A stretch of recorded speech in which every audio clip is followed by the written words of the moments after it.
تو ٹیسٹ بھی جو ہے ECG وغیرہ ایک ٹیسٹ ہوتا ہے جو ہارٹ سے ریلیٹڈ رہتا ہے. ECG ہو گیا, اس کے بعد میں ایک ٹروپٹی ٹیسٹ ہوتا ہے سید صاحب, جو بلڈ نکالا جاتا ہے, بلڈ ٹیسٹ ہوتا ہے وہ.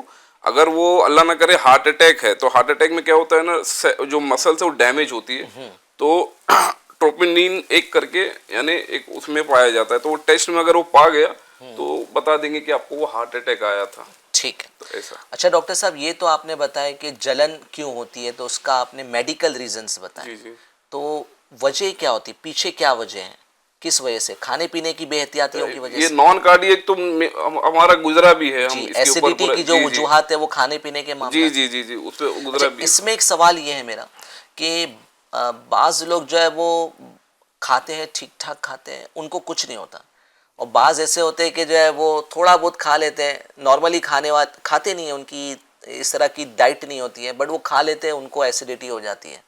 ایسا کیوں, پرسن ٹو پرسن کیوں؟ جی پرسن ٹو پرسن ویری رہتا ہے سید صاحب. وہی ہے کہ میں کچھ حساب اگر لگاؤں کہ میں کتنا انٹیک کر رہا ہوں اور اسے کتنا میں برن کر رہا ہوں. جیسے اگر دیکھیں گاؤں کی طرف جو فیلڈ پہ کام کرتے ہیں, کھیتوں میں جو اسلامی بھائی کام کرتے ہیں, آپ ان کی خوراک دیکھیں گے نا تو ایک اچھی خاصی رہتی ہے. جی. وہ کیوں رہتی ہے, کیونکہ وہ اسی وہ محنت بھی کر رہے ہیں, تو ان کو جیسے یہ بولتے ہیں نا کہ یہ کھاؤ یہ نہیں کھاؤ, تو وہ بھی مطلب ڈیفائن کرتا ہے کہ وہ پرسن کیسا ہے, اس کا موومنٹ کیا ہے, اس کی لائف سٹائل کیا ہے, تو اس کے اوپر پورا یہ ڈیفر کرتا ہے. اچھا, یہ اس وجہ سے بھی ہوتا ہوگا کہ کچھ لوگوں کو چل جاتا ہے, کچھ لوگوں کو نہیں چلتا ہے. فار ایگزامپل جو ہے وہ سحری میں کچھ لوگ جو ہے وہ تیکھا کھا لیتے ہیں, ان کو چل جاتا ہے. ہاں مفتی صاحب, اس طرح سے ہوتا ہے؟ آپ بھی تیکھا پسند کرتے ہیں؟ میں میڈیم کھانا پسند کرتا ہوں. کچھ لوگ ایسے ہوتے ہیں جو تیکھا نہیں کھاتے ہیں, بٹ ایک آدھ بار کھا لیے تو ان کا پورا روزہ ڈسٹرب ہو جاتا ہے. پھر وہ ڈکارے اور جی, تو اس کی وجہ باڈی ٹو باڈی ویری کرتا ہے سید صاحب, کہ ہمارا جو باڈی ڈیفینس میکینزم ہے وہ کیسا مطلب رسپانس کرتا ہے.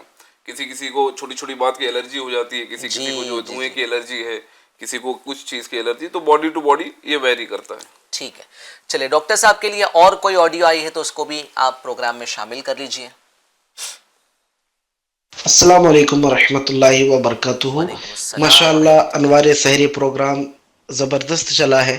میرا ڈاکٹر صاحب کی خدمت میں سوال یہ تھا کہ ہیلتھی لائف اسٹائل کیسے گزارے؟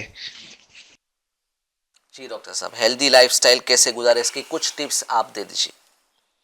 جی سید صاحب, یعنی دیکھا جائے گا تو جو باتیں ہماری کچھ گزری ہیں نا, جیسے ڈائٹ سے ریلیٹڈ, ایکسرسائز سے ریلیٹڈ, تو یہی سب جو ہے کہیں نہ کہیں گھوم کے آتی ہے. پھر بھی میں 5 چیزیں اس میں وہی عرض کرتا چلوں گا اسپیشلی ناظرین کے لیے. یہ 5 چیزیں آپ یاد رکھیں کہ سب سے پہلا جو بیلنس ڈائٹ ہوتا ہے. اچھا, بیلنس ڈائٹ یوں آپ سمجھے جیسے کہ فار ایگزامپل ایک بلب ہے, اگر ہم وولٹ اس میں بڑھا دیں گے وہ فیوز ہو جائے گا, اور کم رکھیں گے تو وہ اسٹارٹ نہیں ہوگا. تو اسی لیے بیلنس ڈائٹ بہت ضروری ہے. سیکنڈ, ایکسرسائز ہے جو ہمارا چلتے ہی آیا ہے موضوع پہ. تیسرا جو ہے نا وہ سلیپ ویل, سونا, یہ بہت امپورٹنٹ ہے سید صاحب. یعنی سونا 8 گھنٹے کی جو نیند بتائی جاتی ہے کہ ہماری ہونی چاہیے, اور اس میں ماشاءاللہ آج جو آیت بھی پڑھی گئی اس کے تعلق سے الحمدللہ ماشاءاللہ علی مدنی صاحب نے, کہ آرام جو ریسٹ پوزیشن ملتی ہے نا اپنے کو, اگر وہ سونا اگر ہمارا ڈسٹرب ہوگا نا. اچھا, سونے کا ایک اور فائدہ یہ ہے سید صاحب کہ جو ہمارے میٹابولزم ہوتا ہے, جو کیلریز برن ہوتی ہے, اگر آپ 8 گھنٹے کی نیند برابر لے رہے ہیں تو اسٹڈی یہ پائی جاتی ہے کہ 400 کیلریز برن ہو جائے گی. سونے سے بھی سونے سے وہ پروسیس چالو رہتا ہے. جو ہمارا BMR ہے, بیسل میٹابولک ریٹ, وہ پروسیس چالو رہتا ہے. تو سونا بھی بہت زیادہ امپورٹنٹ ہے. اچھا, اس میں ایک میں ہمارے بہت پیارے مفتی صاحب ہیں, اللہ انہیں سلامت رکھے ماشاءاللہ, جنہوں نے صراط الجنان لکھی ہے, تو ان کا ایک میں انٹرویو دیکھ رہا تھا, تو آپ فرماتے ہیں کہ وہ برابر 8 گھنٹے کی نیند لیتے ہیں. سوچے یعنی کتنا بزی اسکیڈول ہوگا ان کا, اور کتنا یہ برابر وہ 8 گھنٹے کی نیند لیتے ہیں. اگر پھر چوتھا اگر میں دیکھا جاؤں تو اسٹریس فری لائف ہونی چاہیے. ٹھیک ہے.